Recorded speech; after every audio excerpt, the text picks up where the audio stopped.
Узап бара жаткан аптанын урунтуу окуяларын талдап эфирде Жума Баян аналитикалык программасы. Аны мен Чынара Нурсейитова алып барам.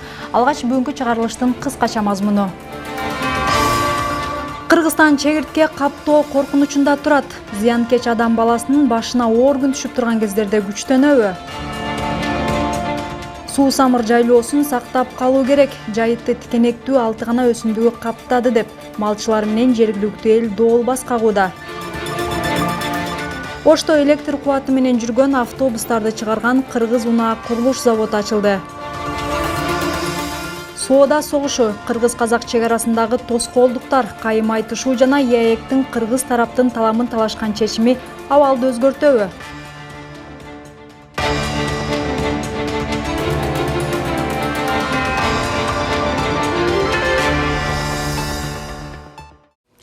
Ош шаарында өлкөнүн энергетикалык жана экологиялык коопсуздугун камсыздоо маселесин чечүү максатында эгемендүү Кыргызстандын тарыхындагы алгачкы көп профилдүү машина куруучу Кыргыз унаа курулуш заводу ишке кирди. Эми Кыргызстандын өзүнөн электр кубаты менен жүрө турган 35 орундуу автобус жана электромобилдер чыгарылат. Курулуш иштеринин биринчи этабына болжол менен 20 миллион АКШ доллары сарпталып, завод Европадан жана Жапониядан алынып келинген дүйнөлүк стандарттарга ылайыктуу эң акыркы үлгүдөгү заманбап жабдыктар менен жабдылды. Учурда ишканадан энергетикалык жабдыктар, гидротурбиналар, генераторлордун ар кандай түрлөрү, жеңил жана оор өнөр жай, айыл чарба тармагы үчүн комплектөөчү шаймандар менен техникалар өндүрүлүп жатат. Мындан тышкары трансформатор менен акылдуу эсептегичтер иштелип чыгып, сыноодон өтүүдө. Калкты 5000 жумуш орну менен камсыз кыла ала турган заводдун ишмердүүлүгү менен бул аптада Ош шаарына иш сапары менен барган президент дагы таанышты. Ал масштабтуу ишкана купулуна толгонун билдирип, өлкөдө мындай завод биринчи жолу курулуп жатканын баса белгиледи. Кененирээк кийинки материалда сөз болот. Ош шаарында көп профилдүү машина куруучу ири Кыргыз унаа курулуш заводу ишке кирип, Кыргызстанда оор өнөр жай доорунун жаңы барактары ачылды. Жалпы өндүрүш аянты 16 000 чарчы метрге барабар. Заводдун эң негизги максаты Кыргызстандагы өнөр жай тармагын өнүктүрүү. Аны Каганат Инвест холдингинин негиздөөчүсү жана жетекчиси Нурбек Осмонов түптөдү. Заводдон азыр энергетикалык жабдыктар, гидротурбиналардын Өзбергер жана Пелтен сыяктуу генераторлордун шамал, дизель жана бензин менен иштеген түрлөрү чыгарылууда. Мындан тышкары жеңил жана өнөр жай, айыл чарба тармагы үчүн зарыл болгон бардык техникалык жабдыктар, станоктор өндүрүлүп жатат. Ошондой эле учурда трансформаторлор менен акылдуу эсептегичтер дагы иштелип чыгып, сыноодон өтүүдө. Дизайнда биздин максатыбыз да буюрса ушундай болуш керек. Бул счетчиктин өзүнүн жанагындай өзгөчөлүктөрү бар. Бул интернет менен же радио волна менен иштебейт. Булар өзүнүн электросеть линиясынан счетчиктин показаниясын энерго холдингке жиберип турат. Биз анын баардыгын бир чоң интеграция кылып жакшы кошуп беребиз. Бул өзүбүздүн баягы 100% Кыргызстанда жасалган деп гарантия кылабыз. Принципиальный схемасы жана трассированный печатный платасы, анан бул жерде рабочий биринчи прототип да. Азыркы убакта бул счетчик не кылышы керек?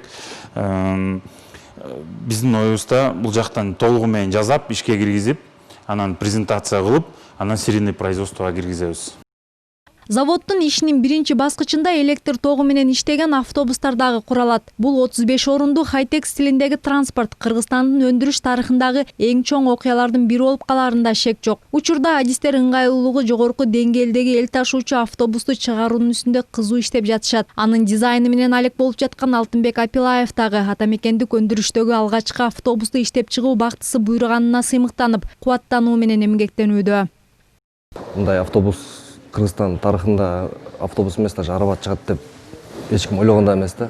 То, что мен катышып атканым, ушул процесстин баарына мен аралашып жүргөнүмө мен аябай толкунуп, мындай сыймыктанып, то, что Кыргызстанда автобусту чыгаргандардын катарына кошулуп атканымачы аябай сыймыктанам биринчиден, аябай катуу сыймыктанам жакшы эле. И то, что Кыргызстанда чыгып атканына, то, что Кыргызстан өзүнүн моделин Кыргызстан болуп чапты бул автобус.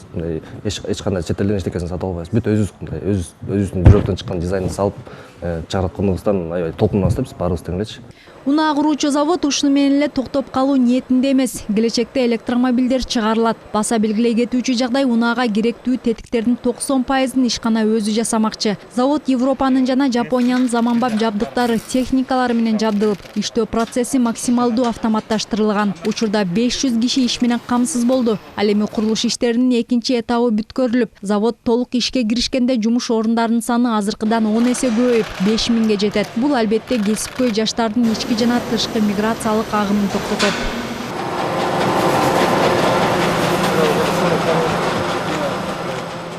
Учурда жогорку кесипкөйлүктү талап кылган заводдо Кыргызстандын бүткүл бурчунан келген кызматкерлер эмгектенүүдө. Аларга мекеме тарабынан Ош шаарында жашап иштөөгө толук шарттар түзүлгөн. Заводдун негиздөөчүсү Нурбек Осмонов Кыргызстанда жогорку техникалык кадрларга таңкыстык болгону үчүн алдын ала жогорку квалификациялуу жаш адистерди да даярдаганга жетишти. Ал Чехия менен Германиядагы эң алдыңкы техникалык университеттерде 20га чукул баланы окутуп, азыр алардын алгачкы бүтүрүүчүлөрү кайтып келип иштеп жаткан кез. Бул өндүрүш ишканасынын ачылышы шаардын жана өлкөнүн өнүгүүсүнө эбегейсиз салым кошот. Экономикага мультипликативдүү эффект бере турган ири долбоор. Ал эми андан чыгарылган заманбап продукциялар биздин гана өлкөнүн талабына эмес, анын сыртында да чоң суроо талапка ээ болуп, өлкөнүн экспорттук потенциалын жогорулатат. Анын ишмердүүлүгү менен таанышып чыккан президент Сооронбай Жээнбеков дагы келечекте завод өлкөдө эле эмес, региондо дагы алдыңкы позицияны ээлерине ишенерин жашырган жок. Ошондой эле ишкананын ишмердүүлүк масштабына купулу толгонун билдирип, өлкөдө мындай завод биринчи жолу курулуп жатканын баса белгиледи. Япондордой ошол өз компаниясына ушу менин менчигимде турган жеримдеки ушу менин менчик ордум деп ушуну жакшыраак кылайын, ушу жакшыраак өтсүн деп аракет кылсаңар, айлык да көбөйөт, жумуш орун да көбөйөт, сапат да болот, конкуренция кыласыздар, дүйнөлүк рынокко чыгабыз да Кыргызстан. Өз кезегинде Нурбек Осмонов заводдун ишмердүүлүгү менен таанышкан президентке ыраазычылыгын айтты. Өлкө башчыбыздын биздин заводко келиши эмгек жамаатка дем күч берет деп ишенимдүү айта алам деп билдирди ал. Белгилей кетсек, Кыргыз унаа курулуш машина куруучу заводу электроникалык жана энергетикалык жабдыктарды долбоорлоо жана жасап чыгаруучу Кыргызстандагы масштабтуу ишкана. Ал мамлекеттин оор өнөр жайын, экономикасын көтөрүп, калктын социалдык абалын жакшыртуу, ошондой эле республиканын энергетикалык жана экологиялык коопсуздугун камсыздоо маселесин чечүү максатында курулду. Чынара Нурсейитова, Эрмек Райымбеков, Нью ТВ.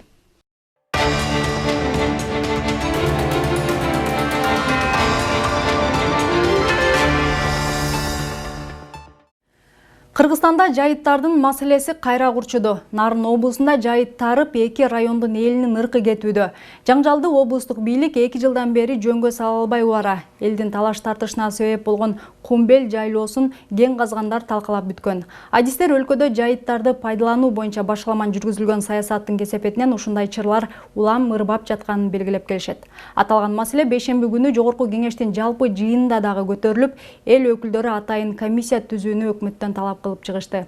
Муну менен кошо соңку жылдары жайлоолордун экосистемасы бузулганы, кейиштүү абалы тууралуу маселелер байма-бай көтөрүлүп келери маалым.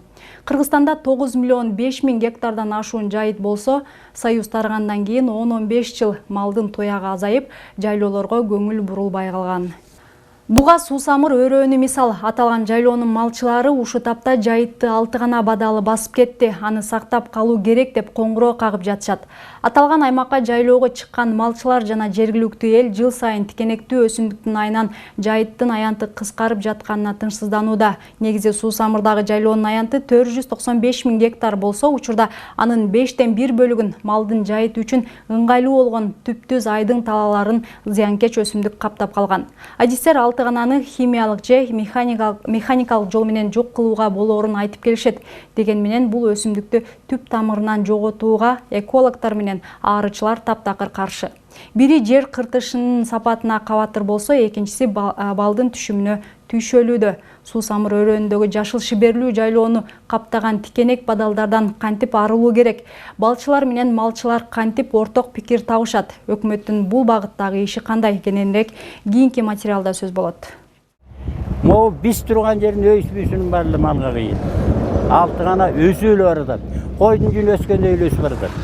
Токтогул Кадыралиев жарым кылымдан бери Суусамыр өрөөнүндө мал чарбачылыгы менен алектенет. Ал соңку 30 жылдан бери ушул өрөөндө кеңири жайлы бара жаткан 6 гана малчылар менен жайыттын жеңилбес душманына айланды дейт. Айтымында гүлү сары көп жылдык тикенектүү бадал жыл сайын жашыл шиберлүү жайлоонун аянтын кыскартканы аз келгенсип, сапатын кетиргендиктен жергиликтүү элдин чыныгы баш оорусуна айланган.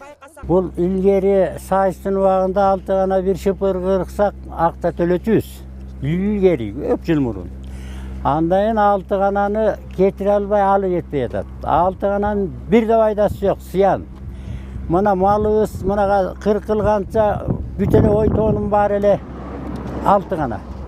Күйүнүнөн калбай тытылып, саптылдап эле тытылып жүрөт. Бою 1 метрге жетпей жерге төшөлүп өскөн 6 гананы мал жегенге такыр жарабайт. Суусамырдагы жайлоонун аянты 495 000 гектар болсо, учурда анын 100 000 гектардан ашуун жерин зыянкеч өсүмдүк каптап калган. Анын бир өзгөчөлүгү гүлүнөн да таркайт, тамырынан да көбөйөт. Кийинки учурларда анын абдан тез көбөйүшү да ушундан улам. Анан калса учурунда бул жерге жайлоого чыккандарга жергиликтүү элге кыркууга тыюу салынгандыктан да жышы өсүп кеткен. Малчылар аны өз күчү менен жок кыла албагандыктан буга чейин зыянкеч бадалдан арылуу үчүн бир нече жолу бийликке кайрылышкан.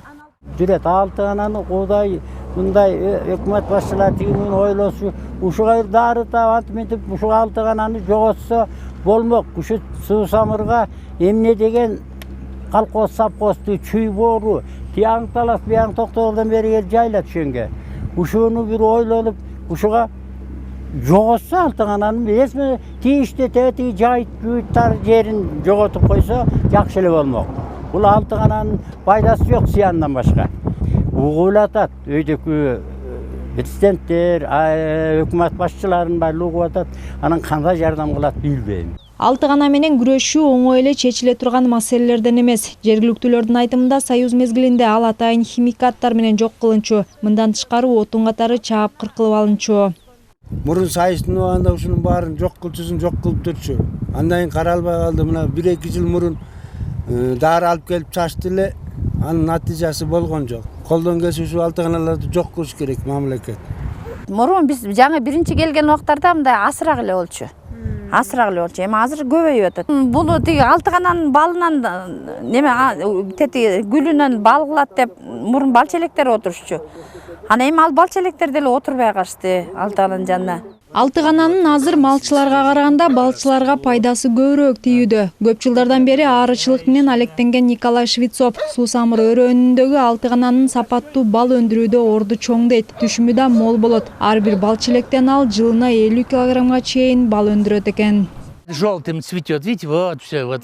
Сары гүлдүү мына бул бадалдарды малчылар үчүн жайыттарды кеңейтүү үчүн жок кылганы жатышат. Булар Суусамырда миңдеген жылдардан бери өсөт. Эми азыр акылдуулар чыгып жок кылыш керек деп жүрүшөт. Экологдор да келишет, сураштырып, мен жаратылышка бүлүк салбаш керек деп эсептейм. Мал үчүн бул өрөөндө чөп жетиштүү. Суусамыр жайлоосунун балы дал ушул 6 гананын гүлүнүн ширесинен топтолгондуктан абдан сапаттуу жана эл арасында аябай бааланат. Экология, да. Тикенектүү бадал жер кыртышын кармап турганын белгилешкен экологдор дагы зыянкеч өсүмдүктү түп тамырдан жок кылып жиберүүгө каршылыгын билдирип келатышат. Бирок 6 гана азыр көчүү коркунучунда турган адыр жерлерде эмес, түптүз айдың талааларды каптап кеткен. Айыл чарба министрлиги зыянкеч караган бадал менен күрөшүү үчүн атайын программа иштеп чыкканын белгилеп келет. Бирок ал аракеттердин азырынча натыйжасы көрүнө элек. Чын айтканда бул маселе бир топ мындай оңой көрүнгөн менен бир топ мындай эмеси бар да карай турган жактар бар. Себеби дегенде экологдор айтат, бул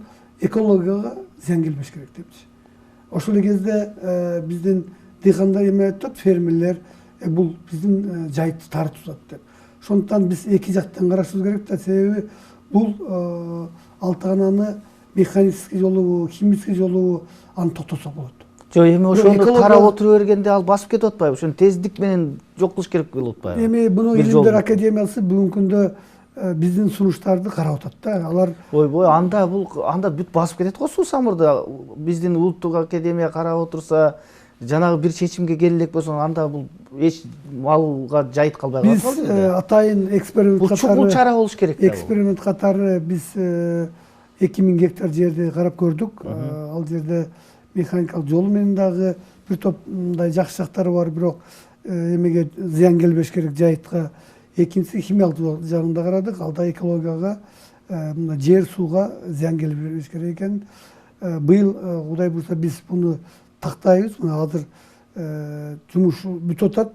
Бирок ал жерде мындай эң негизгиси экологияга зыян келбеш керек деп ушул мындай орто жакшы жолун тапкан аракет кылып атабыз. Мен ойлойм бул жумушту баштайбыз. Былтыр дагы өкмөт бул маселеге акча бөлүп берген, бирок тилекке каршы биз былтыр пайдалана албай калганбыз.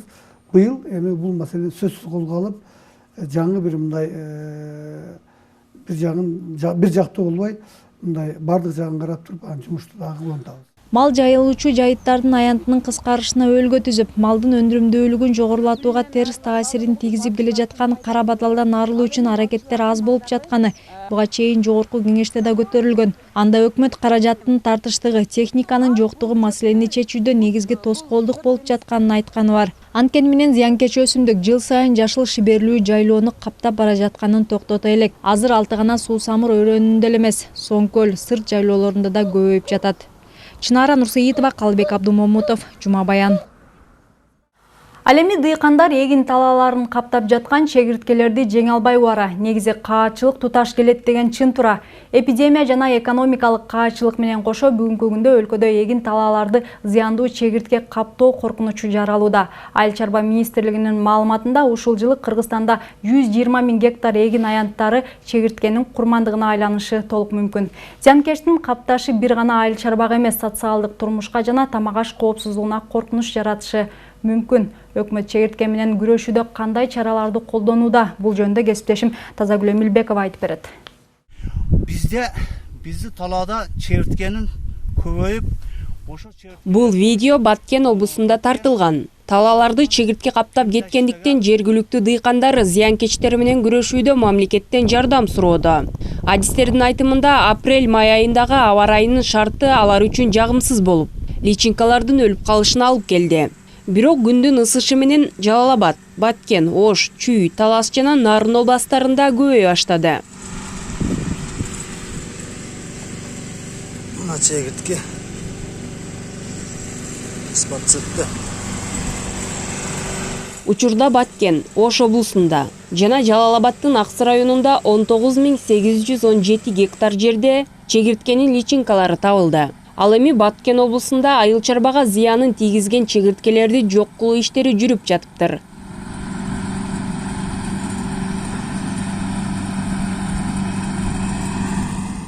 Экинчи майдан бери Баткен областынын аймагында чегирткеге каршы иштеп атабыз. Бүгүнкү күндө 13 150 гектар аянтка химиялык жол менен күрөшүү иштери жүргүзүлдү. Бир микронерибиз автомобильный микронер. Кадамжай районунун Алга айыл өкмөтүнүн аймагында иштеп атат. Анан буларда өзүн өзү сактоо инстинкти өтө жогору болот. Жумуртканы койгондо жамгыр тийбей турган, сел жүрбөй турган, күнгөй тарапка сууктан сактала турган ошондой жерлерди тандап алат. Анан булардын көздүн көрүүсү өтө курч болот, алыстан көктү көрөт, ошондуктан эгиндерге келип түшөт. Анан булар эгинди такыр кылып кырып жей баштайт, даракты, бадалды, чөптү шекеден жейт. Эми негизинен биздин жайыт жерлерде ачак болгондуктан зыянды жайыттагы чөптөргө келтирет, жайыт кайрак жердеги эгиндерге зыян келтирет. Зыянды чоң келтирет. Ошондуктан муну мамлекет колго алган. Айыл чарба министрлиги чегирткенин капташы бир гана айыл чарбага эмес, экономикага, социалдык турмушка жана тамак аш коопсуздугуна коркунуч жаратаарын эскертүүдө. Алдын ала божомолдорго караганда быйыл Кыргызстанда 120 000 гектар жерди чегиртке капташы күтүлүп жатат. Азыр биз ушул погоданын турукташкандыгына байланыштуу биз ушу күтүп атабыз. Азыр дагы ушул алар баскан аянт көбөйүшү мүмкүн деп болжоп атабыз да. Бул жерде азыр ушу Чүйдө башталып атат, жана Талас облусунда башталып атат. Анан Нарын облусунда дагы бир 10 күндүн тегерегинде аякта дагы чыгат да. аларга каршы биздин техникаларыбыз баары даяр. Мобилдик оперативдүү иштеген техникаларыбыз булар заманбап чачкычтар менен аппараттар менен жабдылган.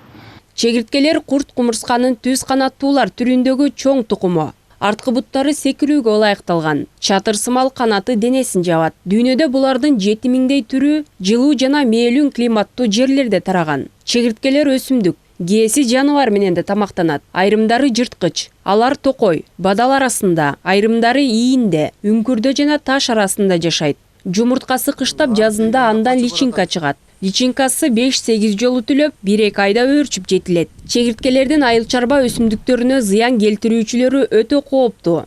Алар менен айрым учурда бир нече жыл катары менен күрөшүүгө туура келет. Адистердин айтымында бул парадокс. Бирок анализдеп караганда аталган мите адам баласынын башына оор күн түшүп турган кезде, согуш, эпидемия, кризис учурунда күчөйт. Кыргызстанда чегирткенин 100дөн ашык түрү кездешет. Алардын ичинен 5 түрү адам жашоосуна жана экологияга зыян алып келет. Кыргызстанда тала кара чегиртке сымалдар, үй кара чегиртке сымалдар, эки тактуу кара чегиртке сымалдар, жылтылдак кара чегиртке сымалдар жана башка кезигет. Азыр коңшу өлкөлөрдө тарап жаткан чегиртке көчүп жүрүүчү түрүнө кирет. Ошол себептүү биздин өлкөгө келип калуу коркунучу бар. Булар жашыл нерсенин баарын жейт. Бир өтүп кеткен жеринде эч нерсе калбайт. Чегирткенин коргонуу инстинкти абдан өрчүгөн. Мисалы, личинкасын адам басып турган айдоо жерлерин эмес, көздөн оолак ташташат. Учурда айыл-чарба министрлиги тарабынан чегирткеге каршы химиялык ууландыруу иштери жүрүп жатыптыр. Ош, Жалал-Абад, Баткен облустарында жана Нарын, Талас, Чүй облустарынын айрым райондорунда зыянкечтин мурунтан тарап келген очоктору бар. Анын көбөйүшүнө климаттын өзгөрүшү да өз таасирин тийгизет. Жыл сайын 100 миңдеген гектарда чегирткеге каршы иш-аракеттер жүргүзүлөт. Быйыл Ош, Баткен, Жалал-Абад облустарында 19817 гектар жерде чегиртке пайда болуу кооптуулугу бар аянт табылып, анын 17917 гектары химиялык дары менен ууландырылды. Коркунуч, ушу учуп келүү коркунучу башка өлкөлөрдөн азыр билесиздер, баардык биздин кошуна өлкөлөрдө жана кошуна региондордо ушул зыянкеч чегирткенин массалык түрдө таркалып жана айыл чарбасына зыян келтирип атканын баарыбыз угуп атабыз. Булардын бизде дагы коркунуч болушу мүмкүн. Биз мындай мүмкүн деген себебибиз мурда дагы ушундай бизге башка жерден, башка өлкөлөрдөн чегирткелер учуп келген учурлар катталган да. Ошон үчүн биз мүмкүн деп атабыз да. Мүмкүн биз ушундай окуя менен быйыл дагы катталып калышы мүмкүн. Эмне үчүн дегенде булардын жашоосунда булар 300 километрга чейин жерден жерге чейин учуп жер кезиши мүмкүн да. Бир күндө 15 километрга чейин учуп, ошентип бат эле жетип калышы мүмкүн да. Биздин кошуна өлкөлөр менен ушундай болуп калышы мүмкүн. Эмне үчүн дегенде бизде азайтылган өлкөлөр жана региондор менен биздин табигый чек араларыбыз жок да. Бизде мындай түз эле келип учуп келгенге бизге мындай мүмкүнчүлүктөрү бар да. Ошон үчүн биз ошо коркунучтуу ушу болушу мүмкүн деп атабыз да. Ал эми бул жаатта эмгектенген элеми кызматкерлердин пикиринде зыянкечтерге дары чачуу туура эмес. Анткени бул ыкма экологияга чоң зыян алып келет. Ну, всякая химия, в конце концов, это корректирующие мероприятия, которые... Негизи эле чегирткелерге химиялык заттарды чачуу туура эмес. Анын таасири жерге, андагы өсүмдүктөргө да тийиши мүмкүн. Зыянкеч мителердин жок кылууда министрлик Илимдер академиясы менен иштешпейт. Бизге кайрылса башка жолдорун сунуштап көрмөкпүз. Тилекке каршы учурда ведомство биз менен иш алып барбайт. Каких-то агентов биологической борьбы. Аталган министрлик Түркмөнстан, Өзбекстан, Тажикстан, Индия, Пакистан, Иранды каптап кеткен чегиртке бизге деле келерин айтышууда. Ал эми жарандык активисттер Кыргыз өкмөтү зыянкечтер өлкөгө келиши мүмкүн деп күтүп отура бербей, жакынкы коңшу өлкөлөр менен бул багытта чогуу иштеши керектигин айтышууда. Анткени чегиртке транс улуттук экологиялык көйгөй. Ал тамак аш коопсуздугуна чоң коркунуч жаратууда. Ошондуктан чегирткелердин көбөйүшүн алдын алуу үчүн канатташ жайгашкан мамлекеттин өкмөттөрү түздөн түз жоопкерчилик алышы керек. Ошол эле учурда зыянкечтер менен күрөшүүнү кыш аяктар учурда эле баштоо зарыл дейт адистер. Бирок бизде жок кылуу иштери өз убагында жүрбөгөндүктөн көбөйүп кеткенден кийин күрөшүү оор болуп жатат. бул обязательно эле болуп чыгып, качан ошо проблема болуп, аны журналисттер көтөрүп, аны активисттер көтөргөндөн кийин эле муну алып чыкпаш керек. Муну жеринде анализ жүрүш керек. Анализ жүргөндө буга статьялар менен бөлүнгөн акчаларды булар ошого эффективный саптап туруш керек деп ойлойм да. Ошон үчүн биз Кыргызда макал бар, сүттө көргөнчө айтыш керек деп. Сүттө көргөнчө ошол айыл чарба министри, ошо эпидемиология бөлүмдөрү, ошол тийиштүү министрликтер муну астына алып туруп, жеринде ар бир жерде кайсы жерде ачак боло турган болсо, ысык мына азыр Ош, Жалал Абад, Ылдык, Баткен областтарын астынан алыш керек. Соңку жылдары дүйнөнүн бир топ өлкөлөрү чегирткелер менен күрөштү биргеликте алып баруусу натыйжалуулугун көрсөтүп келет. Алардын айрымдары зыянкечтерди жок кылуу үчүн ар кандай дары-дармектерди пайдаланса, кээ бир өлкөлөр өзгөчө ыкмаларды колдонушууда. Алсак учурда чегирткелер менен күрөшүүнүн натыйжалуу дагы бир жолу бул өрдөк багуу. Анткени өрдөктөр 1 саатта 100дөн ашык чегиртке жейт жана мындай ыкма экологияга эч кандай зыянын тийгизбейт. Тазагүл Эмилбекова, Калыбек Абдумамутов, Жума Баян. Бул аптада Евразия экономикалык комиссиясы Казакстандын кыргыз-казак чек арасындагы көрүп жаткан чараларын тоскоолдук деп тааныды. Эске салсак, коңшу өлкө дээрлик 2 апта бою кыргыз-казак чек арасындагы Ак Тилек өткөрмө бекетинде текшерүүлөрдү күчөтүп, Кыргызстандан чыгып жаткан оор жүк ташуучу унаалардын узун тыгыны пайда болгон. Мындай жагдайга байланыштуу эки өлкөнүн өкмөттөрү дагы бири-бирине күнөө коюп, кайым айтышууга чейин жетишти. Ошондой эле кыргыз бийлиги өткөрмө бекеттердеги көйгөйлөр жоюлбаса, Кыргызстан Евразиялык экономикалык комиссиядагы министрлердин чакыртып алуу кадамына барууга даяр экенин айтып, бир аз азуусун көрсөткөндөй да болду. Мындан жыйынтык чыктыбы айтору эки өлкө 4 өткөрмө бекетти ачууну чечишти. Бирок буга кубанууга эрте. Себеби мындай жагдай кайра эле кайталанышы мүмкүн.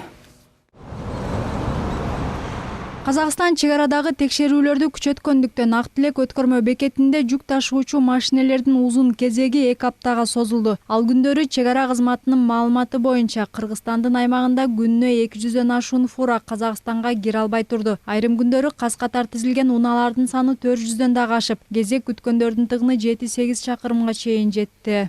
Мен 3 суткадан бери казак тарапка өтө албай жатам. Унаамда 20 тоннадан ашык сабиз бар. Ал бат эле чирип кетет. Бул эмне деген көрүнүш? Чек арадагы жагдайдан улам кыргыз-казак өкмөттөрүнүн кайым айтышы бири-бирин күнөөлөгөнү бул иретте орун алды. Кыргыз өкмөтү коңшу өлкө көмүскө соода менен күрөшүү шылтоосуна жамынып, кыргыз экспортуна буттоосуда деп айыптаган соң, Казакстан 3 жолу билдирүү таратып, расмий органдары кыргыз тараптын статистикасында экспорттун көлөмү 10 эсе азайтылып көрсөтүлөөрүн билдирген. Ошондой эле боордош мамлекет кыргыз бийлигин көмүскө соода жүгүртүүнү токтотууга үндөп, чара көрүлбөсө тыгын азайбай турганын эскерткен эле. Өз кезегинде Кыргызстандагы Казакстандын 10 эсе айырма тууралуу маалыматын четке кагып, өткөн жылы коңшу өлкө бизден барган импортты 85,6 миллион долларга аз көрсөткөнүн билдирди. Ал арада экономика министри Санжар Муканбетов, эгер Евразия экономикалык комиссиясы чек арадагы тоскоолдуктар маселесин чечпесе, Кыргызстан бул комиссиядагы министрлерин чакыртып алышы ыктымалдыгын четке каккан жок. Эгер кыргыз тарап мындай кадамга барса, комиссиянын чечим кабыл алуу форматы куралбай калмак. Эгер биздин министрлерди кайра чакыртсак болот. Ошондо ээктин чечим алчу форматы чечим алынбай калат да. Ошол эң акыркы механизм ошондо болот. Экономика боюнча эксперттер Санжар Муканбетовдун билдирүүсүн кубатташты. Министр мындай сөзү менен кыргыз ишкерлерин коргоого аракет кылууда деп эсептешет алар. Экономисттердин пикиринде биримдиктин ичинде бир мунасага келүү үчүн Кыргызстан мүмкүн болгон бардык куралдарын колдонду. Ошондуктан биздин өкмөт комиссиянын чечимине таасир этүүчү эң акыркы чараларды колдонууга мажбур болчу дейт алар. Министр өзүнүн деңгээлинде туура позицияны айтты. Бирок мамлекет, жалпы мамлекеттик саясатпы бул же андай эмеспи айтыш кыйын. Анткени жалгыз министр чечпейт, аны жогорку кеңеш коллегиалдуу түрдө чечет. Бирок министр дагы өзүнүн сөзүн айтаарда ойлонуш керек да, жакында шайлоо болгон таат, анан ошого популизм күч алып кетпеш үчүн алар да провокациядан алыс болуш керек деп ойлойм да. Эки жактын соода тирешин Евразия экономикалык комиссиясынын коллегиясы 9 июнда караганы белгилүү болду. Жыйынтыгында ЕАЭК Казакстандын көрүп жаткан чараларын ЕАЭПтин ички рыногундагы тоскоолдук деп тааныган. Ошондой эле аталган коллегия Казакстандын өкмөтүнөн ЕАЭПке Кыргызстандан ташылып келинген товарларга карата ашыкча текшерүүнү токтотууну, транспорттук каражаттарды кыргыз-казак мамлекеттик чек арасы аркылуу өткөрүү тартибин тездетүү жана жөнөкөйлөтүүнү, биримдикте каралбаган көзөмөлдүн бардык түрлөрүн колдонуудан баш тартууну жана тез бузулуучу товарларга жашыл коридорлорду камсыз кылууну өтүнгөн. Буга ула эки өлкөнүн өкмөт башчылары дагы сүйлөшүп, учурда 4 өткөрмө бекет ачылды. Кең булуң өткөрүү бекети жүгү жок бош автоунааларды гана өткөрөт. Бирок кыргыз-казак чек арасындагы кырдаалдын жөнгө салынышына кол чабуу эрте дешет эл өкүлдөрү. Чек ара ачылды деп азыр кубанып атабыз, аябай жетишкендик түрдө айтып атабыз да, мына ЭЭКтин комиссиясы карады, биз тарап болду мындай депчи. Бирок мындай жалпысын алып келгенде бул жыл сайын өнөк болуп калды. Акыркы жылдары өзгөчө. Жыл сайын ушул проблема болот. Биз эми Евразиялык экономикалык биримдиктин мүчөсү болгондон кийин мындай бизге такырымдайга жол берилбеш керек да. Алдын ала ушуну өкмөт алып туруп карап иштеш керек. Биз деген негизги ЕАЭПке мүчө болуп киргенден кийин 4 принцип, 4 эркиндикти биз кабыл алганбыз. Биринчиси капиталдын эркин жүрүшү, ага да чектөөлөр кирип, мына котормолорго чектөөлөр бар. Экинчиден ошол товарлардын эркин жүрүшү, эркиндиги, кызмат көрсөтүүнүн эркиндиги, анан жумушчу күчтөрдүн эркиндиги. Же болбосо биздин жанагы кайсыл ЭЭПтин өлкөсүнө барасы дагы эркин жумушка кирип иштей алыш керек да. Ушул 4 принципти, 4 эркиндикти өкмөт силер түздөн түз камсыз кылыш керек муну. Мына Евразиялык экономикалык биримдиктин жыйындарында дагы ушул маселени коюп туруп, эмкиде такырымдайга жол берилбеш керек да, кайталанбаш керек. Карагылач, мына баарыбыздан көрдүк. Эң керектүү мезгилде жабылып калып атат да. Коңшулардын ортосундагы соода согушу Кыргызстан ЕАЭПке мүчө болгон убакыттан бери эле жаралып келет. Соңку 3 жылда эки тарап тең бирликте, тең укуктуу мүчө болгонуна карабастан, товарлардын эркин өтүшүнө байланыштуу мамлекеттер ортосунда келишпестиктер күчөдү. Мындан улам уюмдагы чоң мамлекеттер ЕАЭПтин чечимдерин аткарбай, буттоосуулар күчөп жатканы коомчулукта нааразычылыкты туудуруп келет. Кыргызстандын альянстан тапкан пайдасына караганда зыяны көп экенин тизмектеген эл өкүлдөрү дагы буга чейин Кыргызстандын ЕАЭПтеги орду тууралуу маселени кайра карап чыгууну бир нече жолу көтөргөн. Эл аралык чогулуштарда бүт саясий позициясын колдоп жүргөн өлкөлөр бизге газды 5 эсе кымбат сатып атпайбы? Тажикстан 100ден алат, биз 200ден алабыз. Анан ушундай учурда алардын пайдасы тийбесе, же сунуш менен кайрылбасаңыздар, билбейм. Евразес боюнча да ойлонушубуз керек окшойт да. Евразестин банкынан да пайдасы жок, фондусунан да пайдасы жок. Анан Кыргыздын товарлары Россияга өтүп баратса, биринчи тоскон ким? Евразестин өлкөлөрү. Кытайга киргенде эч ким тоспойт. Ошон үчүн Евразеске байланыштуу биздин позициябыз күчтүүрөөк болуш керек. Теория боюнча Кыргызстан биримдиктин эркин оюнчусу. Ошондуктан андагы мүчөлүгү боюнча маселени өз алдынча чечүүгө укуктуу жана кызыкчылыктарын коргой билиши кажет. Эгер уюмдан чыкса, өз алдынча оокатында кылууга мүмкүнчүлүгү бар. Серепчилер азыркы талаш тартышта Кыргызстанды да ак деп айтуу кыйын дешет. Бирок соңку 5 жылдан бери кыргыз-казак чек арасындагы тоскоолдуктар системалык мүнөзгө ээ болуп калгандыктан маселе бышып жетилди. Ошондуктан бул багытта чечкиндүү кадамдарга барып, ачык сүйлөшүү учуру эбак эле келген дейт алар. Деген менен Кыргызстан кичинекей рынок болгондуктан биримдикке тийгизген экономикалык таасири аз. Кыргызстан өз кызыкчылыгын ушул Евразиялык бирикмеде мындай олуттуу койгонго албетте мүмкүнчүлүктөр азыраак берки чоң мамлекеттерге караганда. Бирок Кыргызстанда биз деле ушул Евразиялык экономикалык бирикмеден чыгып кетсек, албетте экономикалык жактан мүмкүн. Бул бирикмеге эч кандай мындай доо деле келтирбейбиз да. А бирок саясий жактан, геосаясий жактан биз албетте чоң доо келтире алабыз да. Анткени себеби бул имидж. Биз Кыргызстан турабыз. Нар жакта Белоруссияны да билесиңер. Ал дагы өзгөчө позициясы бар. Ана мен ойлойм, бизде дагы биз канчалык бир деңгээлде азуулукту көрсөткөнгө убакыт жетип калды деп айтканга сүйлөшкөн. Кыргызстан менен Казакстандын пикир келишпестиги Евразия экономикалык комиссиясынан сырткары буга чейин дүйнөлүк соода уюмуна чейин жеткен. Май айынын ортосунда уюмга кирген өлкөлөрдүн башчыларынын онлайн жыйынында президент Сооронбай Жээнбеков ЕАЭПтин ичиндеги соодага байланыштуу тоскоолдуктар алынбаса, сотко кайрылуу мүмкүнчүлүгүн караштыруу маселесин көтөргөн. Эске салсак, анда ЕАЭПтин 2025 жылга чейинки стратегиясы бекитилбей калган. Чынара Нурсейитова, Алтынбек Саакиев, Жума Баян. Сиздер жарым саат бою Жума Баяндын кезектеги чыгарылышына күбө болдуңуздар. Кечиңиздер көңүлдүү улансын. Берүүбүздүн кийинки чыгарылыштарынан көрүшкөнчө аман туруңуздар.